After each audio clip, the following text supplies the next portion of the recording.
I'll admit, it took me a while to warm up to Susan. For starters, she wasn't a Korthak, but a human. You might think that sounds racist, but I was still just a cub then. Cubs don't deal well with changes, with things being too different. To make matters worse, I was just starting that awkward stage where my fur was changing and my glands were beginning to develop, so I was as obnoxious a little know-it-all wannabe adult as any Korthak girl at that age. Maybe worse. Looking back, I realized that the surest sign that my family truly loved me was that they didn't choke the life out of me, despite my best efforts. Susan was our new family maid. Housekeeper is probably a better word, or maybe living caretaker. We weren't the kind of rich family that required servants for everything, but my father and all three mothers worked. Government jobs, and not the paid to sit and pick your whiskers kind either. The kind of mid-level administrator jobs that don't just stop at the end of the workday. The kind where they spend so much time making calls and answering communiques at home in the evenings that I sometimes wondered how they found the time to conceive me and my sisters. When you have that kind of schedule, having another adult in the house who can take care of the day-to-day stuff, the meals and childcare and such, can be a gift straight from the high gods. Susan, bless her, looked like anything but ascending from paradise. She was an air-breathing bipedal mammal, and had a face, but that's about as far as her commonality with us Korthaks went. She was tall and narrow, nearly as furless as a newborn. No tail. Knees bent the wrong way. Only 2 arms, and those were weirdly proportioned. Long and thick compared to ours. Glands high up on her chest and bulgy. 2 forward-facing predator eyes that should have been unsettling, but just seemed more goofy than anything else. Her mouth parts were kind of crude and not flexible enough, so she had a hard time with our language. She wasn't stupid, but her atrocious accent made her sound that way. That particular trait did not endear her to little know-it-all me. It didn't help that she was replacing dear old Olanka, who had been with us since I was tiny and I loved like an aunt. Still, Susan did everything she could to fit into the family and be liked. She was a conscientious housekeeper. She could cook Korthak food. She wasn't great at it. She couldn't whip up summer nut cakes from scratch like Olanka had. I still miss those. But she kept us all adequately fed, and she did get better as time went on. She would go out of her way to talk or play with us. My sisters responded better to our overtures than I did, sad to say. I could be a sulky little thing. My haughty silences or curt dismissals never seemed to put her off much, though. "Miss Akiri, laundry is done," she would say. "Susan help hang up dresses?" "No." "Sure? Is many dresses. Susan not mind." "Susan go mop floor. Akiri no need." I didn't usually mock her broken Korthan to her face, but sometimes I did. She would just nod, entirely unbothered. "Susan speak Korthan poorly, yes. Apologies. If Miss Akiri speaks Spanish, English, Drugsite, or hires a Marfrik better than Susan speak Korthan, we'll use one of those instead."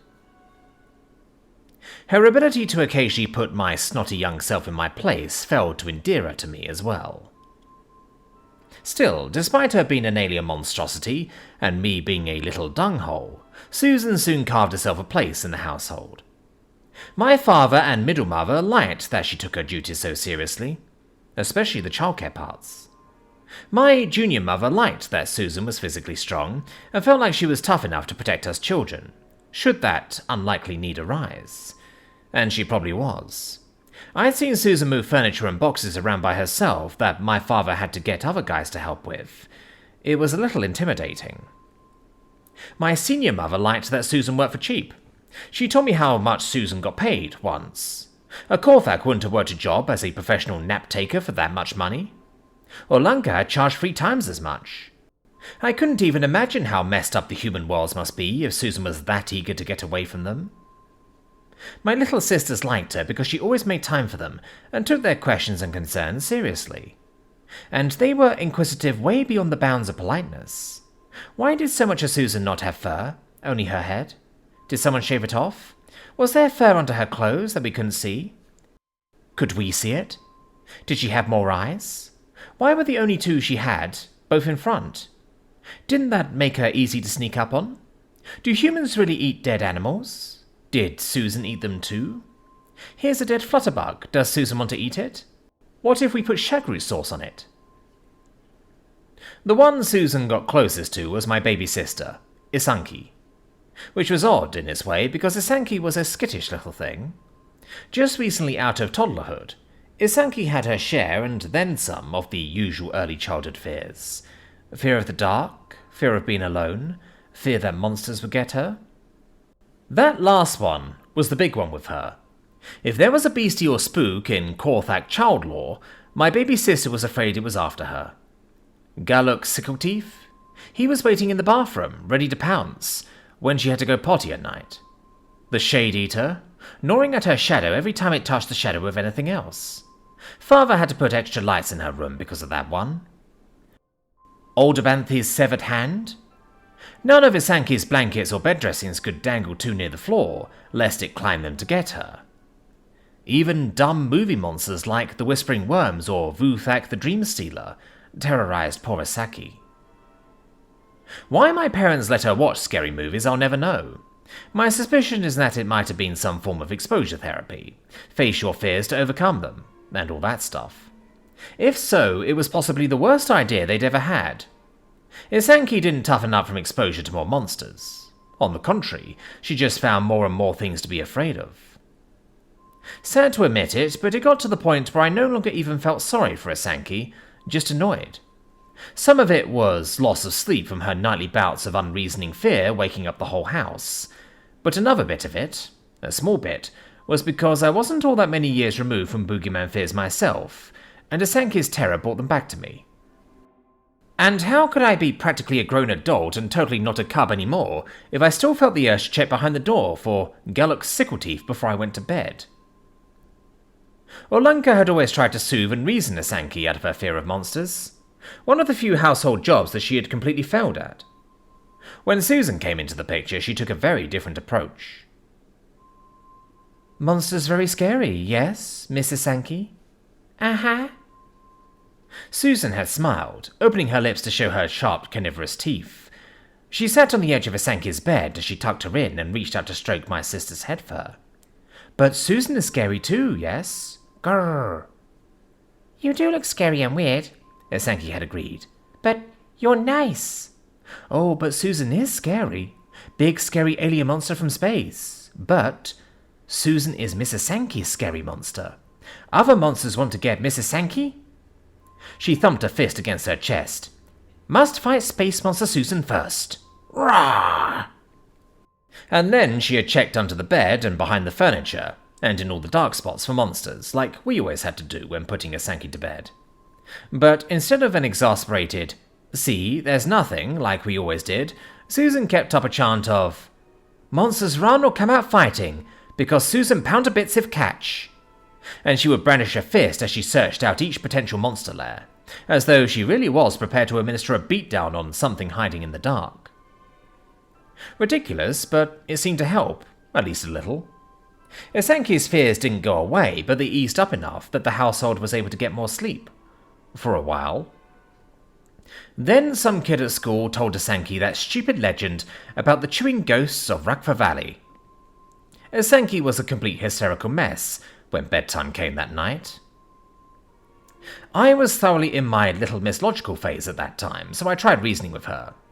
Not that the chewing ghosts didn't exist, because there was no convincing Isanki that such bugaboos weren't real, but that Rakva Valley was halfway across the continent, up in the Arctic, beyond two big mountain ranges. Even if they did exist, they couldn't get to... They move through things, Isanki squealed. They can go right through the mountains. But it's so far away. Ghosts don't get tired, Akiri.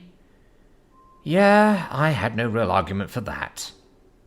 Then Susan has stepped in, flashing her mouthful of sharp white teeth and saying, "Has Miss Isanki forgot? Space Monster Susan is guarding. Other monsters no get past." She pounded her fist into the other hand to demonstrate what she would do to them. But for once, that didn't work on Isanki. You can't fight off chewing ghosts. Bosric told me all about them. They just go right through everything until they're close enough, and then they start chewing on you. I just sighed and made a mental note to have a talk with this Bosric kid, to make sure he understood that sleepless nights in our household would be repaid to him in full on the playgrounds when the instructors weren't watching. Susan, as always, took a different approach. "Oh," she said, nodding sagely. "Is that kind of monster? Evil spirit type? Very true. No can fight evil spirit with just hands." Isenki just squealed out, "I know, right?" and pulled her covers up to just below her eyes. She was shivering so badly I could hear her teeth rattle like dice in a cup. But Susan had an answer for that too. She rolled up her sleeve. She always wore full-sleeve garments and never showed the skin above her wrists, revealing a design drawn on her forearm. It was a simple geometric symbol made of 2 intersecting lines, with several rows of some incomprehensible alien script written underneath. "See?" she asked. "Is symbol and words from God of Susan's homeworld. Very holy. Very magic. Much power against monsters. Spirit monsters no stand against holy magic." Isenki lowered her blanket a little to get a better look. Does that stuff really work against ghosts? Against chewing ghosts?" "Of course. Susan is scary space monster, but no is liar. Most monsters beat up with fists. Spirit monsters beat up with power of Holy Spirit, delivered by fists." She clenched her right hand, the play of muscles rippling the symbol inked on her skin. Looking at it, I wondered how she could have known ahead of time to draw such a thing on her body to soothe Isenki with. Susan wasn't as dumb as she sounded, I well knew, but was she that smart? And then I looked closer and realized that the Holy Spirit stuff was not just drawn on the surface of her bare skin, but somehow was embedded into the flesh, permanently. This was something she'd had for a long time. But, of course, I was still the bratty know-it-all, and just had to chime in with some logic, even if doing so would be counterproductive. "That's nice," I said, "but I doubt that holy words from some distant foreign planet would mean much to a Corfin ghost monster." But Susan took no more offense to that than she did about any other jerky comment of mine. She merely smiled and explained, as she tugged her sleeve back into place. "Holy words not have power because monsters believe. Have power because Susan believe." It all sounded pretty silly to me, but Isenki appeared to buy it and was eventually able to calm down and go to sleep, after a very thorough anti-monster patrol by Susan, who made sure to repeat the alien holy words written on her arm the entire time. An anti-ghost incantation, I guess. And when Isenki did not get chewed on by any ghosts that night, Susan's already substantial stock went up immeasurably in my sister's eyes. Soon, we weren't even having to do nightly monster checks to get her to go to bed. A quick scan every few days was fine, as long as Susan was the one doing them. And as long as every night, before she turned out Isenki's light, Susan stood in the middle of the room and issued her warning. And that warning was always exactly the same, sort of a ritual between Susan and Isenki. Susan would stand with those weirdly long, thick arms folded across her chest. She would glare around the room, expression stern, bordering on grim, never smiling or giving any indication that she was not in absolute earnest.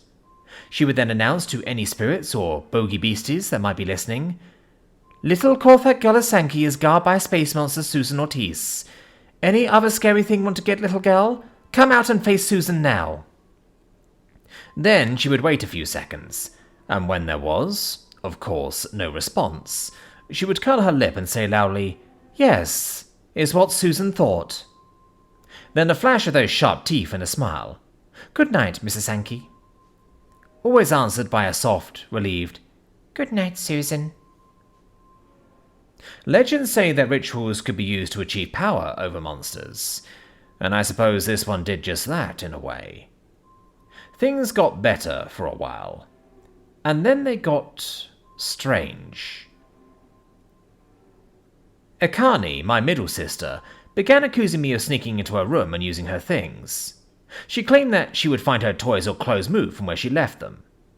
Trinkets and knickknacks that were normally right here on her shelf moved to right there instead. She usually noticed these things in the morning, but sometimes when she went to her room after school, which was of course preposterous, because what would I, who was for all intents and purposes practically a fully grown-up adult since I had just started puberty and all, want with a bunch of little cub's toys. There was less than 2 years difference in our ages. I said I was an insufferable little dunghole back then, didn't I? She accused me of trying to prank her, something I had never done and considered beneath my august dignity as an adult Korthak.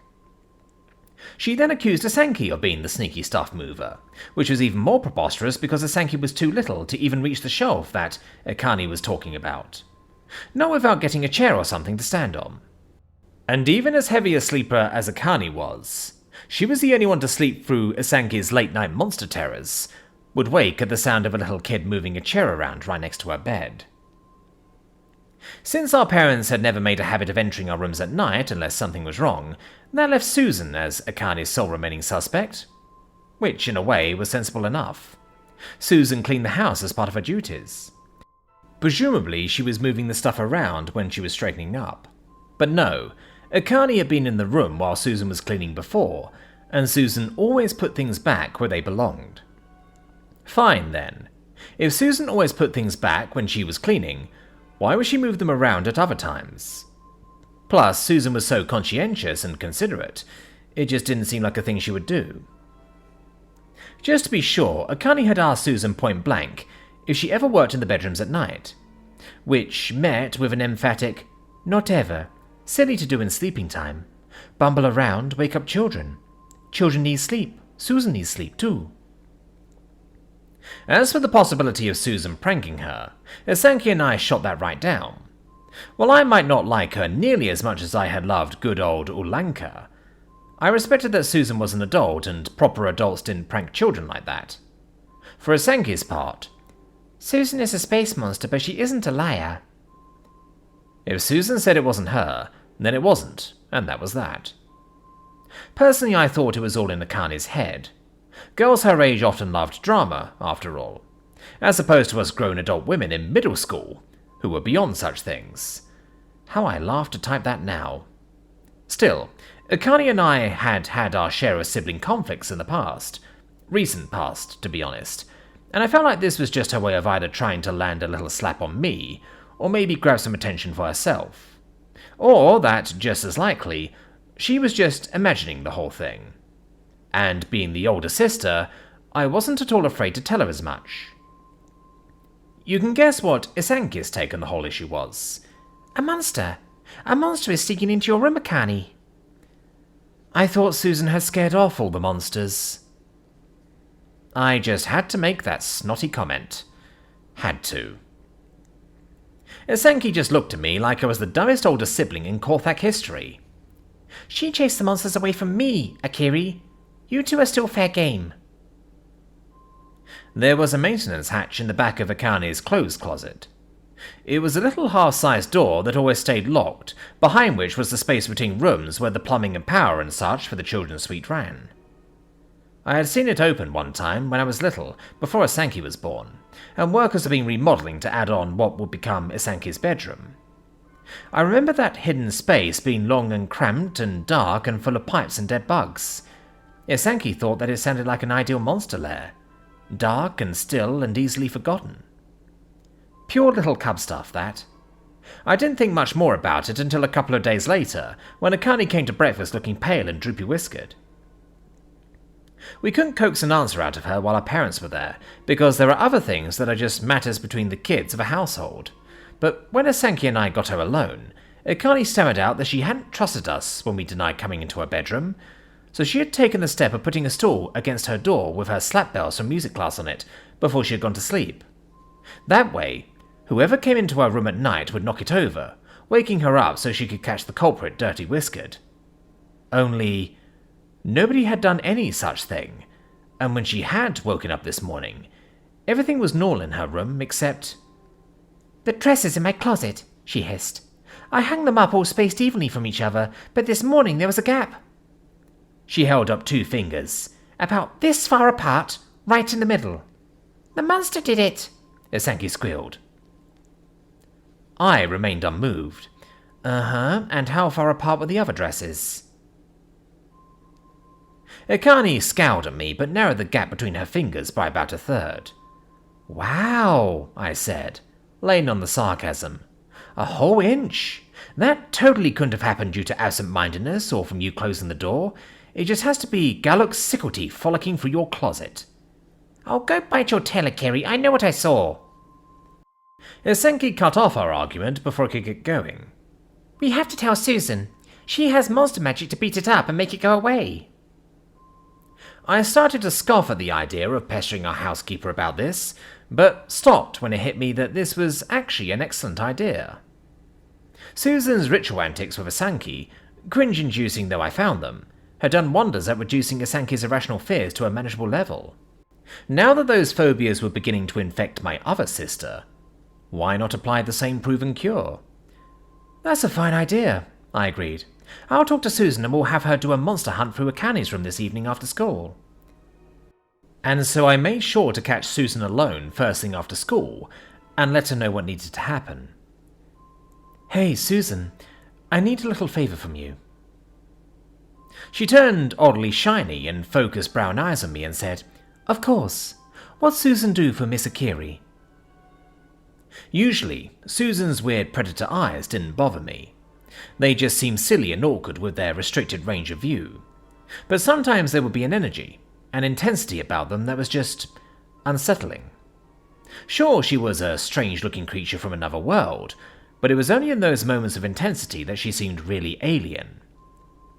Regardless, she was still Susan, our family's housekeeper and caretaker. I need your help with something, I told her.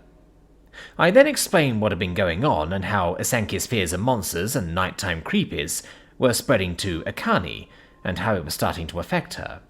So I want you to do that monster-searching mumbo-jumbo that you do with Isenki, but in Akani's room, and go all out with it. Be really theatrical. Put on such a good show that Akani will never even think about monster nonsense again. There was something deep in Susan's eyes as I said this. That weird intensity, but also amusement? A little sparkle of irony, perhaps. For just a second, she seemed truly foreign. But then it was gone, and there was only the soft earnestness we had gotten used to. Of course, Miss Akiri. Susan make good show. Susan take care of everything. There was an agreement, unspoken but real, between us children and Susan, not to involve our parents in any of this. We didn't get involved in their going to work and paying taxes and bills, so they needn't concern themselves with this business. So, Susan came to Akani's room later that evening, around twilight, but well before our parents should be home. Supper was prepared and in the warmer box, the house was clean, and the laundry done. There was nothing else requiring her attention but us. I know I had told her to make sure of it, but I didn't expect what we got. Rather than her usual work clothes, which were just traditional Korthak housekeeper's tunic and smock ensembles modified for humans, she had on what I assumed was one of her personal outfits. I'd never seen her dress like that before. Pants with lots of pockets, a sleeveless shirt that molded tightly to her furless body, showing the lines of trim muscles underneath, the long black fur on her head, which usually swung loose around her shoulders, was bound behind her in a severe-looking tail. But it was her arms that really caught all of our attention. The so-called holy design she had showed us before was just one of many such pictures and words inked into her skin. They filled almost all of her flesh between wrist and shoulder. There were other words in what looked like the same script here and there. Colourful designs of things I didn't understand. Pictures of things I'd never seen and couldn't understand. And there were a few, not many, but a few, that I thought I might recognise, but made no sense to me. An eyeball in the middle of a geometric design, a pair of knives with blades crossing one another, a gape-mouthed skull that was presumably human. My sisters were full of questions about them, because of course they were. Not me. I was curious, though. Not curious enough to be rude and immature, but curious enough to not prevent my sisters from being rude and immature. But all Susan would say was, before Susan was Mrs. Anki's scary monster, was scary monster for other people far away. And that's all she would say about it, because we had business to attend to. I had expected her to do her usual routine of poking into all the corners and dark spots while calling out any monsters. I had told her to be theatrical, after all. But instead she just went to Akani's closet and moved the hung-up clothes out of the way, revealing the little half door. She rubbed her chin as she looked at it, then nodded. "Yes," she said, as though she were giving it serious thought. "If monster around is logical place for lair." She looked back at us. "Children, no worry. Susan take care of everything." Then she shooed us back. "Stay over by bed and let Susan handle." I took my sisters by their upper hands and led them back as she had asked. Inside, though, I was scowling. This was not how I had expected this to go. Where was the bravado of theatrics? The fancy rituals to ease my sisters' minds? There was one, of sorts. Susan was wearing a 2-line symbol on a cord around her neck, just like the one inked into her arm. She touched it to her lips, then put her hands together and mumbled what I assumed was a prayer in her own language. Some of it sounded like the holy word she said in Asanki's room, but only some. Then she stuck something into the waistband of her pants. A kitchen knife and some rags. Susan? What, just in case, Miss Akiri, just in case." She closed one eye at me, just for a second. I have no idea what that meant, if anything, but it felt conspiratorial. Then she unlocked the maintenance half door and went in, having to crouch all the way to her knees to fit through, before standing up again once inside. And then... "Ugh, many dead bugs. Susan have to remember to clean here sometimes." "But are there any monsters?" Isanki demanded, squeezing my hand hard enough to hurt. "No see monster yet. Passage go back a ways and make corner. Deepest place is best for monster." We could only see Susan's legs and hips through the half door as she squeezed deeper into the space. It was made for Korfak workmen to get into, and Susan was narrower than that. But she was also much taller than the Korfak, and the space was full of crisscrossing pipes and conduits. "Do you want a flashlight?" I asked, sensibly, because I was such a sensible little grown-up and knew that there would be all kinds of things to trip or get snagged on in there. "No light," she answered immediately. "Monsters run away from." "But that's good, right?" Isanki squeaked. "We want monsters to run away." "Most times, yes." Susan's voice was a little muffled by the walls, even though she wasn't that far away. "But monster come back later when no light. This time no want monster running. If run, Susan no can kill. But if monster stand and try fight..." And then she laughed. And not her usual polite little reassuring chuckle, but a low staccato sound that made something deep in my brain perk its ears up and go on the alert. The sound of danger, of a predator waiting to strike. We couldn't make out the shape of Susan's legs anymore as she went deeper into the dark. "Turning corner," she announced, and we could hear some bumping and scraping in the walls as she made her way through. "Much darker back..." "Help!" "Susan!" All three of us yelled her name, as her voice descended to a surprised-sounding muffled grunt. And then the wall shook as something was rammed into it once, twice, a third time. It sounded like our human housekeeper was having some kind of seizure in there. And she didn't answer us. There was just a pain-sounding grunting, more animal than sapient. Akani screamed, "Oh gods! Oh gods!" and made the signs of supplication with her lower hands. "The monster's got her!" Isanki shrieked, wide-eyed and frozen with terror. I was frozen too, at least for the moment. Never mind the monster nonsense, Susan might be getting electrocuted or something up in there. But what to do? I could go in after her, but knew I was nowhere near strong enough to move her on my own if she was injured. And if she was getting shocked at a power line, touching her would just shock me too. We learned that in domestic safety class. I could call emergency services, but by the time they got here... And then there were words again. Not ones we recognized, but a stream of rapid-fire, incomprehensible syllables delivered in a tone that suggested profanity. But most importantly, it was Susan's voice saying them. They were accompanied by a series of hard, sharp impacts that I could feel coming through the floor and into my feet. "Susan!" I called again. "Are you all right? Do you need help?" I started for the half door. "Children, stay back!" she responded. A snap in her voice that stopped me in my tracks. Was ambush! Those impacts against the floor never stopped as she spoke, hammering and hammering like a piston in a machine. Isanki grabbed my lower hand and holding it hard enough to turn me around, despite our size difference. "There was a monster, Akiri!" she cried. "There was a monster and Susan is fighting it!" Susan yelped suddenly. There was a flurry of scrabbling and scuffling from inside the wall space, then a wordless but triumphant-sounding shout, and the pistoning impacts began again. "Ha!" she called. "Stupid cabron, Korthak, boogeyman sneaky, but no much for power of El Cristo Rey!" And the hammering against the floor went on and on.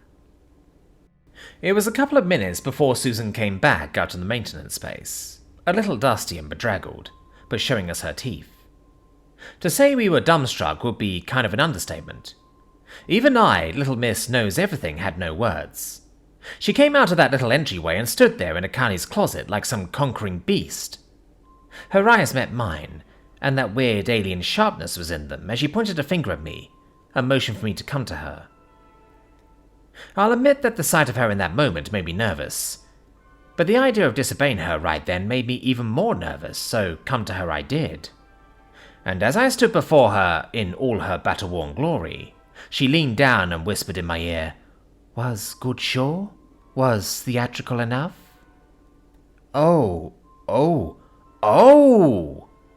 I tried not to let my relief show too plainly, as it hit home just what she had done. I had just expected more of her worn-away evil spirits antics, but she had gone straight to acting out a monster killing. I knew Susan was not as dumb as her accent made her sound, but I had no idea just how devious she could be. But it was in a good cause, the proof of which stood behind me, holding hands and eyes shining with awe. You really fought and killed a monster?" Akani breathed. "I wouldn't believe it if I hadn't been here for it." She plopped down on her butt, right there on the floor. "Of course she did." Isanki's 4 eyes were bright with hero worship. "Susan is a scary space monster, but she isn't a liar." Susan locked up the maintenance-way door behind her and pocketed the key. "Is so," she said. "Susan make sure is no more monster in house, so children no be afraid." She nonchalantly started arranging Akani's clothes back on their hangers. "Now, parents be home soon, so children go wash for supper. Susan needs change clothes and wash up too." I think it's a quirk of the childhood mind to be able to switch so quickly and immediately between the fantastical and the mundane. My sisters, despite having seen what they assumed was a battle against a supernatural evil in their bedroom closet, unhesitatingly nodded their agreement and scampered off to the suite's washroom, happy and giggling and discussing how much savour leaf casserole they were going to snarf down. Susan watched them go, brown eyes soft and warm again, her smile no longer showing teeth. She was rubbing a rag over her right hand, the knuckles of which I only then noticed were covered in blood. She'd been punching the floor in there, over and over like a machine. Of course she had damaged her knuckles, hurting herself for my sister's sake, for our sake, shedding her own blood for us. It looked just like Korthak blood, showing that despite her being a giant alien monstrosity, Susan was really not that different from me inside. It wasn't the sort of thing I would normally say, but it felt like I needed to say it. Like an adult would say in this situation. So I tried. That was very well done, Susan. Well acted. An excellent show. Above and beyond anything I expected." She just nodded. "Of course, Miss Akiri. Susan is for help, and always glad to do." It was still so hard to say, but I was going to. Because I was a mature Korthak, and that's what mature Korthaks did. So, There was a brief flash of guilty anger at myself for betraying my memories of Alanka this way, but I powered over that with the gratitude I felt. "Thank you, Susan. Thank you very much for everything you've done with my sisters and their crazy phobia issues." There, I'd said it. And having done so, I somehow felt a little bit lighter inside. A little better. A little more, dare I say, grown up. "Of course," Susan repeated, nodding again. "And Miss Akiri very welcome. Now go wash up. We hurry. Parents home soon and then supper." And that would have been that. Things improved in the household pretty much across the board after that day. Isanki had way fewer night terrors and fear issues, although she still had to have Susan tuck her in and warn all the monsters away. Akane and I started getting along better, and I was just generally less of a little dunghole. Not a dunghole, because I was still a snotty pubescent Korthak girl, but a lot more tolerable. The decreased household drama lightened my father and mother's moods, and everything was just generally better in a real but non-tangible sort of way. So, as I said, that would have been that. Except... A few weeks after Susan's monster battle in the maintenance way, I happened to be in the kitchen while she was preparing supper. She'd been chopping sugar leaf stalks, and the knife had slipped and sliced her hand open. Not badly. Nothing that would require stitches or a trip to a Meadowhall. Just a nick, really. Just enough that it bled a little bit before she could slap a stick tight over the cut and get back to work. Susan's blood had been red. Iron red. What was all over her knuckles when she had come out of that maintenance way had been the normal dark green of Korthak blood. Maybe it was part of the show, an added bit of realism to sell the idea that she really had fought a boogeyman in there. Maybe she had taken some fake green blood hidden in one of those many pockets on her pants and smeared it on herself before she came out. I had asked for theatrics, after all. Or maybe she hadn't done that at all. I could ask her, I suppose, what she really did in that dark, dusty space between the walls. I don't think I want to, because I'm kind of afraid of the answer, and we've had more than enough fear around this place, thank you very much. But I do have a strong suspicion in spite of myself. Because ever since I saw Susan's red blood and made that connection, one thought repeats itself over and over in my brain. Susan is scary space monster, but no is liar.